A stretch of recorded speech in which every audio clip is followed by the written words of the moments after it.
जय भीम, जय भारत।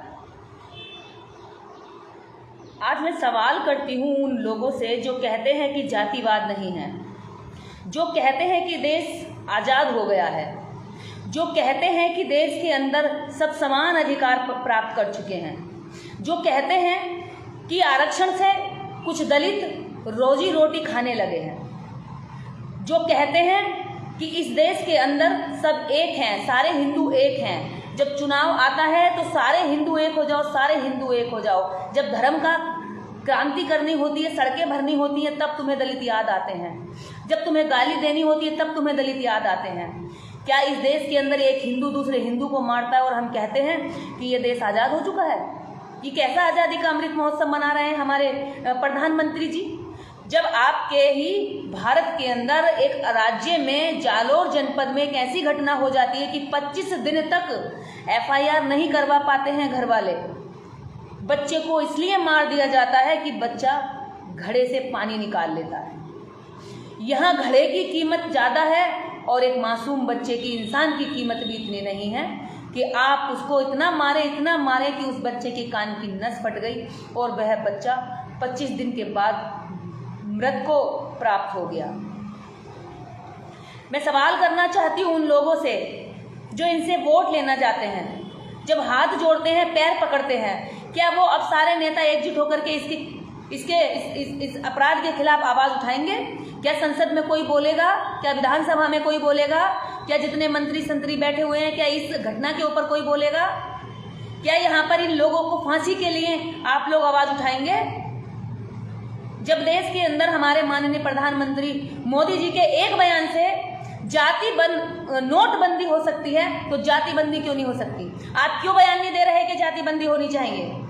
आप नोटबंदी का रात को 8 बजे बयान देते हैं और पूरे देश के अंदर नोटबंदी हो जाती है। यदि आप बयान देते हैं कि जातिबंदी होनी चाहिए और कल से कोई भी जाति के लिए अगर कोई इस तरह का कृत्य करता है, जाति के भेदभाव से यदि किसी के साथ कोई एक्ट करता है, तो उसको फांसी की सजा होगी। क्या है हिम्मत हमारे देश के प्रधानमंत्री में, जो आज झूठा दिखावा करने के लिए आज़ादी का अमृत महोत्सव मना रहे हैं? किस मुंह से आज़ादी का अमृत महोत्सव मनाए दलित? जब एक हिंदू दूसरे हिंदू को मार देता, कुछ के मार देता, एक बच्चे को इसलिए मार देता घड़े से पानी नहीं छूने दिया जाता, तो किस बात का हिंदू राष्ट्र बना रहे हैं आप? क्या ऐसा हिंदू राष्ट्र बनेगा? क्या यही हिंदू राष्ट्र होगा जहां देश के करोड़ों लोगों की भावनाओं को रोज आहत किया जाएगा, जहां लोगों को दिन दहाड़े मारा जाएगा, जहां मासूम बच्चों को मारा जाएगा, जहां स्कूल में मारा जाएगा? कहां गई वो भावना आहत गैंग? कहां मर गए वो भावना आहत गैंग के तिवारी, चतुर्वेदी और त्रिपाठी? कहां मर गए वो शर्मा वर्मा? क्यों नहीं बोल रहे आज इस आवाज पर? क्यों नहीं आवाज निकाल रहे हैं अपनी? क्यों ये अपराध हो रहे हैं उनकी नाक के नीचे? एक बयान पर आपके यहाँ भावनाएं आहत होने पर देश के अंदर मुकदमा दर्ज हो जाता है 5 मिनट के अंदर, लेकिन एक बच्चे को सताते 25 दिन हो गए, वो कान के दर्द की पीड़ा से उसको इतना मारा गया कि उसके कान की नसें फट गई, उसका अंदर ब्लडिंग हो गई। वो बच्चा रोते रोते तड़पते 25वें दिन जाकर के मर जाता है, लेकिन तुम्हारी भावनाएं आहत नहीं होती। तुम्हारी शर्म का पानी आंखों का मर चुका है।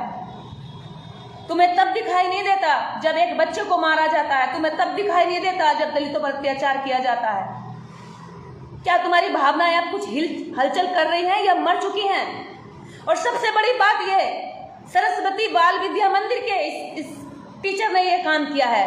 माँ सरस्वती जी जो पूरे ब्रह्मांड के अंदर ज्ञान की देवी कही गई हैं इन लोगों के द्वारा, क्या माँ सरस्वती अंधी हो गई? आपको अपनी आंखों पे पट्टी बांध ली है कि उस बच्चे का दर्द नहीं दिखाई दिया? क्या माँ सरस्वती की अब भावनाएं आहत नहीं हुई? एक बच्चे को मारा गया, उस परिवार को तड़पते 25 दिन हो गए अस्पतालों के चक्कर लगाते लगाते, आज इस अस्पताल, कल उस अस्पताल, परसों इस अस्पताल। लोग कह रहे हैं कि समझौता कर लो, समझौता करने में 4 लाख रुपए ले लो। मैं कहती हूं कि जिस टीचर ने मारा है इसको फांसी दो। समझौते कब तक होते रहेंगे इस तरह के अपराधों पर? कब तक हम अपना काली करतूतें इस देश के अंदर छुपाते रहेंगे? कब तक हम ये दर्शाते रहेंगे कि हम आजाद हो गए हैं? ये झूठी आजादी है। इस देश के अंदर जब करोड़ों लोगों के बीच में एक बच्चे को मारा पीटा जाता है केवल पानी का घड़ा छूने पर, एक व्यक्ति को मारा जाता है केवल घोड़ी पर बारात चढ़ाने पर, एक व्यक्ति को मारा जाता है केवल मूंछ रखने पर, एक व्यक्ति को मारा जाता है केवल जूती पहनने पर, एक व्यक्ति को मारा जाता है कि उसने राम राम नहीं करी, एक व्यक्ति को मारा जाता है कि उसने जय भीम बोल दी, एक व्यक्ति को मारा जाता है कि उसने डॉक्टर अंबेडकर की टी शर्ट पहन ली, एक महिला को मारा जाता है इसलिए कि उसने आपके खेत से घास काट ली, एक महिला का बलात्कार करते हैं इस आधार पर क्योंकि वह आपके खेत में काम करती है। हम कैसे हिंदू हैं? ये क्या हिंदू राष्ट्र बनाना चाह रहे हैं? ऐसे हिंदू राष्ट्र की कल्पना करना भी इस देश के अंदर, इस दुनिया के अंदर, इस भारत को एक शर्मनाक सोच है। ये जिस भी व्यक्ति ने ये किया है उस टीचर को फांसी की सजा होनी चाहिए। और पूरे देश के अंदर अगर तुम्हारे अंदर भावनाएं बची हैं, तुम्हारे अंदर भाव बचे हैं, अगर तुम इंसान हो, अभी तुम्हारी इंसानियत नहीं मरी है, तो इस बात की आज चतुर्वेदी, त्रिवेदी, त्रिपाठी, जितने भी तिवारी, जब एक सवाल करने पर आपकी भावनाएं आहत हो जाती है तो अपनी भावनाओं को आज फिर से आहत करो, करके तो देखो भावनाएं आहत। तुम्हें भी अच्छा लगेगा कि तुम इंसानियत के लिए लड़े, केवल कल्पनाओं के लिए लड़ते हो। इंसान की तुम्हारी नजर में कोई कीमत नहीं है, घड़े की कीमत है तुम्हारी नजर में, कल्पनाओं के पत्थरों की कीमत है तुम्हारी नजर में, झूठ की कीमत है, आडंबर की कीमत है, अंधविश्वास की कीमत है, लेकिन एक इंसान की कीमत कुछ भी नहीं है। उस भारत में रह रहे हैं जहां पर हम आजादी का 75वां अमृत महोत्सव मना रहे हैं, उसी ऊपर दिखा रहे हैं, सुंदर सुंदर आवरण कर दिया है कि आजादी का 75वां अमृत महोत्सव मनाया जा रहा है, लेकिन उसके नीचे जब झांक के देखेंगे तो बंद गुफाओं में दलितों की घुटन भरी जिंदगी है। यहाँ उस घुटन की जिंदगी को कौन देखेगा? उस घुटन की जिंदगी को कौन खत्म करेगा? उस घुटन भरे समाज के अंदर उस घुटन भरी गंदगी सोच को कौन खत्म करेगा? एक दिन में जाति खत्म हो सकती है, लेकिन आपकी मनसा जाति खत्म करने की नहीं है। आप जातियों के आधार पर शोषण करने के पागल हो गए हो। आपके अंदर दिमाग में एक ऐसा वो पागलपन पैदा हो गया है कि आप जाति के आधार पर शोषण करने में मजा प्राप्त करते हैं। आपको अच्छा लगता है, आपको प्रसन्नता होती है, आपको खुशी होती है कि हमने सता लिया, हमने मार लिया, हमने छेद लिया, हमने पीट लिया। अरे जो सदियों से दलन किए हुए लोग हैं उनको आप हिंदू का आवरण पहना करके अंदर से उनको कुचल रहे हो, उनको रोज मार रहे हो, उनको रोज छेद रहे हो। कब तक और ये चलता रहेगा? तुम्हारी भावनाएं अगर बची हैं तो आज जिंदा करिए उनको, आज उनको दिखाइए, हमें लगे कि हाँ तुम लोगों को इनके दर्द की भी चिंता है। वरना तुम्हारा झूठा दिखावा, झूठा आजादी, झूठे नारे और झूठा तिरंगा, घर घर तिरंगा, आप घर घर तिरंगे की बात करते हैं। आप एक बार भी बात नहीं करते कि घर घर से जाति खत्म होनी चाहिए, दिमाग दिमाग से जाति खत्म होनी चाहिए, क्योंकि आप जातियों को बनाए रखना चाहते हैं। जातियों के आधार पर आप उनका शोषण करना चाहते हैं, जातियों के आधार पर उनकी बहन बेटियों को कब्जे में करना चाहते हैं, जातियों के आधार पर उनकी जमीनें छीनना चाहते हैं, जातियों के आधार पर उनके हक हकूक की, उनके सम्मान की लूटपाट करना चाहते हैं। कब तक चलती रहेगी यह खुली लूटपाट इस देश के अंदर? कब तक और होता रहेगा ये जातियों के आधार पर लोगों को मारने का खेल? कब तक चलता रहेगा ये खुला खुला नंगा नाच? आप मार कर भी आप में शर्म नहीं आती है। आज मैं कहती हूँ वो कितने सवर्ण हिंदू हैं जो इस घटना पर आप घिन महसूस करेंगे, जो इस घटना पर शर्म महसूस करेंगे, जो इस घटना पर सर झुकाकर दलितों से माफी मांगेंगे। कितने हिंदू हैं ऐसे दिलदार, कितने हिंदू हैं ऐसे इंसानियत वाले जो आगे आकर के कहेंगे कि ये गलत हुआ है, इसको फांसी की सजा होनी चाहिए, और देश में कोई भी ऐसा काम करे उसके साथ तुरंत फांसी की सजा होनी चाहिए। आप दलित नेता जितने जाते हैं संसद में, विधानसभा में जाकर के गूंगे बहरे बन जाते हैं, पार्टियों के गुलाम बन जाते हैं, आवाज नहीं उठाते हैं। मैं कहती हूँ जनता से, देश की, मैं कहती हूँ दलितों से कि जब चुनाव में आपके घरों में आए तो इनका बहिष्कार करो, इनको भगा दो अपने मोहल्लों से, अपने गांव से, अपने शहर से। जब ये आपसे वोट मांगने आए तो जब ही पूछना है इनसे कि इन घटनाओं पे तुम्हारे मुंह बंद क्यों थे, तब पूछना है इनसे कि जब तुम्हारे बच्चों के, तुम्हारे समाज के बच्चों को मारा पीटा छेड़ा जाता है, उनकी दर्दनाक मौतें की जाती हैं, हत्याएं की जाती हैं, तब तुम्हारे मुंह क्यों सिल जाते हैं? आज सारे नेता दही जमा कर बैठे हैं मुंह में। क्या तुम्हारे अंदर दर्द नहीं बचा, इंसानियत नहीं बची? आज आज देश का सवर्ण क्लास चुप है, आज देश का नेता चुप है, आज देश के मंत्री चुप हैं, आज देश का पीएम चुप है, आज उस राज्य का मुख्यमंत्री चुप है। सरकारें चाहे बीजेपी की रही हो या कांग्रेस की रही हो, दलित का शोषण किसी सरकार में खत्म नहीं हुआ। जी भर के शोषण करते हो, इन्हें जानवर से भी ज्यादा बदतर मानते हो और कहते हो हिंदू राष्ट्र बनाएंगे। ये कैसा हिंदू राष्ट्र है? ये झूठा हिंदू राष्ट्र बना रहे हैं और ये रेत पर खड़ा हुआ एक महल की तरह ढह जाएगा। जिस दिन ये दलित इकट्ठे होकर के तुम्हारे उस झूठे किले में कीले गाड़ेंगे ना, ये सब बह जाएगा, देखना। इस देश के अंदर आप रक्तपात करने के लिए लोगों को मजबूर कर रहे हैं। जब ये आवाज उठाते हैं तो आतंकवादी हो जाते हैं, जब ये आवाज उठाते हैं तो माओवादी हो जाते हैं, ये आवाज उठाते हैं तो नक्सलवादी हो जाते हैं, ये आवाज उठाते हैं तो अपराधी हो जाते हैं। इनकी जरा सी आवाज उठाने से इनके खिलाफ 10 मुकदमे दर्ज हो जाते हैं। लेकिन इनके ऊपर हुए अत्याचार के लिए भी थाने में चक्कर लगा लगा करके हमारे पैर और जूते घिस जाते हैं। हम इस देश में रहते हैं। आज दुनिया के लोग सुनेंगे इस वीडियो को तो देखेंगे कि क्या वाकई में ये भारत आजाद है, क्या वाकई में इस देश की सरकार इस देश को आजाद करने के लिए काम कर रही है या देश के करोड़ों लोगों को गुलाम बनाने के लिए। आपको आनंद आता है इन्हें सताने में। आप इन्हें इंसान नहीं समझते, खिलौना समझते हो, मिट्टी का पुतला समझते हो, इनमें जान नहीं समझते, इन्हें जानवर से ज्यादा बदतर समझते हो। कुत्तों को प्यार करते हो, गाय के मरने पर आवाज उठाते हो, मॉब लिंचिंग कर देते हो, भीड़ में एक आदमी को मार मार के उसकी जान ले लेते हो। लेकिन आज आपकी भावनाओं के अंदर जरा सी भी खुशखुशाहट महसूस नहीं हो रही है। शर्म आती है मुझे इस देश के अंदर ये कहते हुए कि मैं आजाद भारत की नागरिक हूं। ये देश अभी आजाद होने में वर्षों लगेंगे इसको।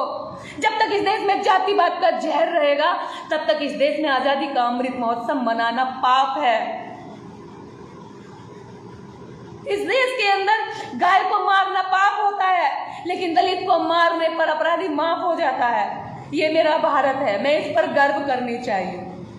करिए भारत के नागरिकों, अपने भारत पर गर्व करिए कि ये आपका भारत है। और इस भारत के अंदर एक जातिवाद का इतना सड़ान मारता हुआ, इस देश के अंदर सड़ान मारता हुआ दलितों का वो समाज भी है जहां कोई भी जाकर के उनको मार सकता है, पीट सकता है, काट सकता है, उनकी मासूम औलादों को भी नहीं बख्श सकता। तुम लोगों को शर्म नहीं आती इस देश को आजाद कहते हुए? मैं लानत भेजती हूँ हमारे प्रधानमंत्री जी को, लानत भेजती हूँ हमारे देश के उन सारे नेताओं को, लानत भेजती हूँ मैं राजस्थान के मुख्यमंत्री को कि तुम शर्म से डूब मरो। जब तुम अपने बच्चों के सर पर प्यार से हाथ फेरते हो तब तुम इस बच्चे की भी आह को महसूस करना, इस बच्चे के दर्द को भी महसूस करना। और अगर दर्द ना हो तो कहीं चिल्लू भर पानी में जाकर डूब मरना, क्योंकि तुम्हारी इंसानियत तो मर चुकी है, तुम मुर्दा हो चुके हो। तुम दिखावा करते हो, तुम नाटक करते हो, तुम्हारी धोती भावनाएं केवल और केवल कल्पनाओं पर चोट करने से हाथ होती हैं, अंधविश्वास पर चोट करने से आहत होती हैं, सवाल करने से आहत होती हैं, लेकिन एक दलित के मरने से आहत नहीं होती हैं। इससे पता चलता है कि आप कितने दोगले हो, आपके अंदर जातिवाद का जहर भरा है।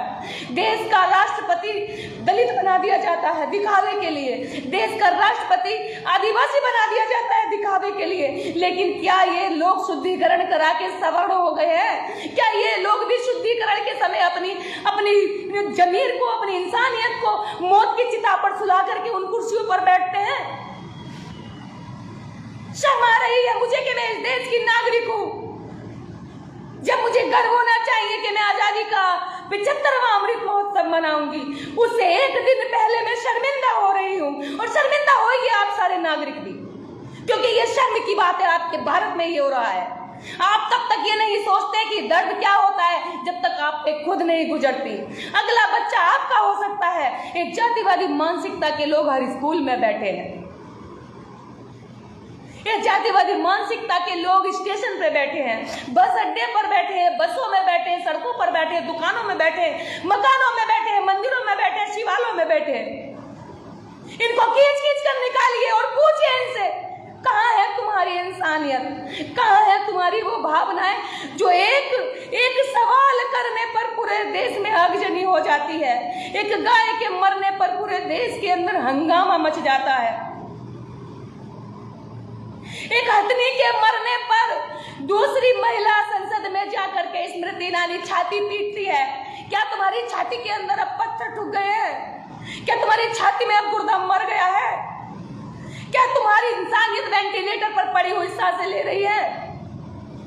क्या तुम्हें शर्म का जरा सा पानी तुम्हारी आंखों में बह रहा है? क्या इस बच्चे को तुम लौटा सकते हो?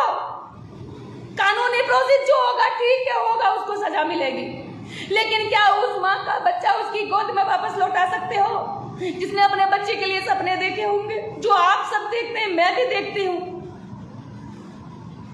क्या ये दलित इसीलिए अपने बच्चों को दर्द दे करके पैदा करते हैं? क्या इसीलिए इन बच्चों को पैदा करके पाल पोस कर बड़ा करते, सपने देख करके स्कूल भेजते हैं कि तुम स्कूल में उनको इतना मारना कि उनकी जान ले लेना? केवल इस आधार पर उस बच्चे का केवल इतना दोष था कि उसे प्यास लगी थी, ये उसका दोस्त था कि वह मटके से पानी लेने चला गया। हे देश के नागरिकों, हे देश के सवड़ों, तुम्हारी मौत हो चुकी है, तुम जिंदा लाश हो। तुम्हारे अंदर एक पागलपन सवार है इनको शोषण करने का। डॉक्टर अंबेडकर के ऊपर जब कहा गया कि पानी नहीं पीने दिया स्कूल में, एक आप अभियान चला रहे हैं कि देश के अंदर हिंदू एक हो जाए, उस वक्त पर हिंदुओं के अंदर ही हिंदू को दूसरा हिंदू मारता है। इतना बड़ा नशा चढ़ा है तुम्हें, इस नशे को लेकर क्या करोगे? तुम्हारी इंसानियत नहीं रही। क्या करोगे इन जातियों को धोकर के, जब तुम्हारे अंदर जिस जन्म तुमने इंसान का लिया, तुम पत्थर बन जाओ। इससे अच्छा ये देश एक दिन पत्थरों का होगा। यहाँ पत्थरों के मंदिर होंगे, यहाँ पत्थरों के पूजा करने वाले होंगे, यहाँ पत्थरों का महिमा मंडन होगा, यहाँ दिमागों को, तर्क को, विज्ञान को हत्या करने का रोज षड्यंत्र चलेगा। आज यही षड्यंत्र है कि एक दलित का बच्चा जब पानी पीता है और स्कूल में पढ़ता है तो उस बच्चे की ये सबसे बड़ा पाप और सजा हो जाती है, उसको सजा मौत सुनाई जाती है। मुझे आज शर्म है, मैं शर्म महसूस कर रही हूँ कि मेरा देश का प्रधानमंत्री आजादी का अमृत महोत्सव मना रहा है और मेरे ही इस देश के अंदर इस तरह की घटनाएं हो रही हैं। कहाँ मर गए सारे देवी देवता? कहाँ मर गई सारी शक्तियां? कहाँ मर गए सारे तंत्र मंत्र तुम्हारे? कहाँ मर गए सारे नेता? कहाँ मर गए वो भावना आहत गैंग? कहाँ मर गए वो सारे लोग जो कहते हैं देश के अंदर जातिवाद नहीं है?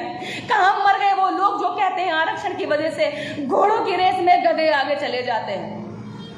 क्या घोड़ों को जातिवाद का सहन यह करना पड़ता है?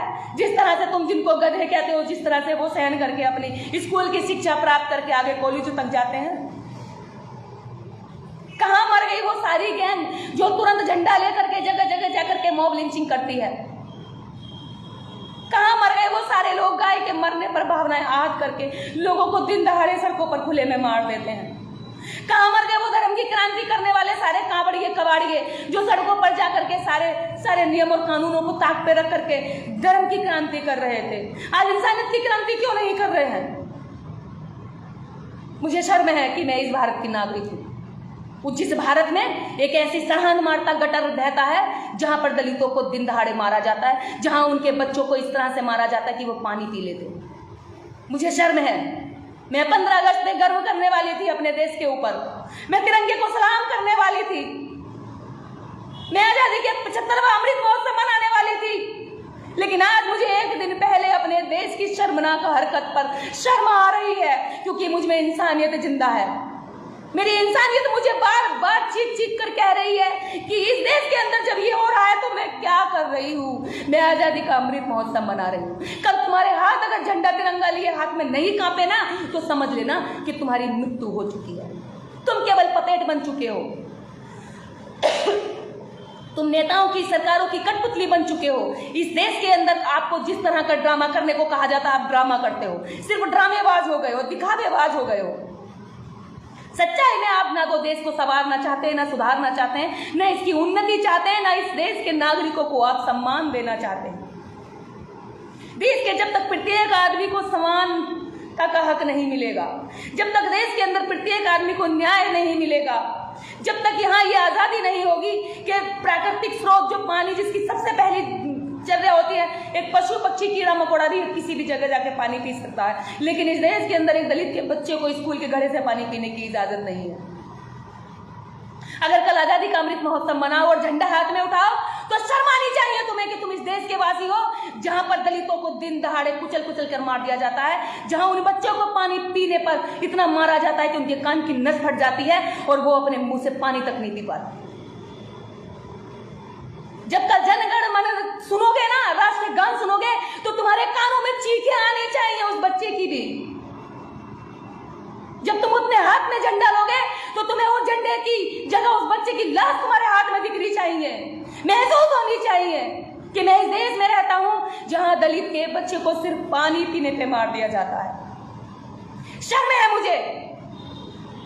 इस देश के प्रधानमंत्री को चुना हम लोगों ने, जो जातियां खत्म करने का एक बयान नहीं देता, जो नोटबंदी का रातों रात बयान देता है और पूरे देश में नोटबंदी हो जाती है। जब दलितों को गोली मारी जाती है तो हमारे प्रधानमंत्री जी कहते हैं मेरे दलित भाइयों को गोली मत मारो, गोली मुझे मार दो।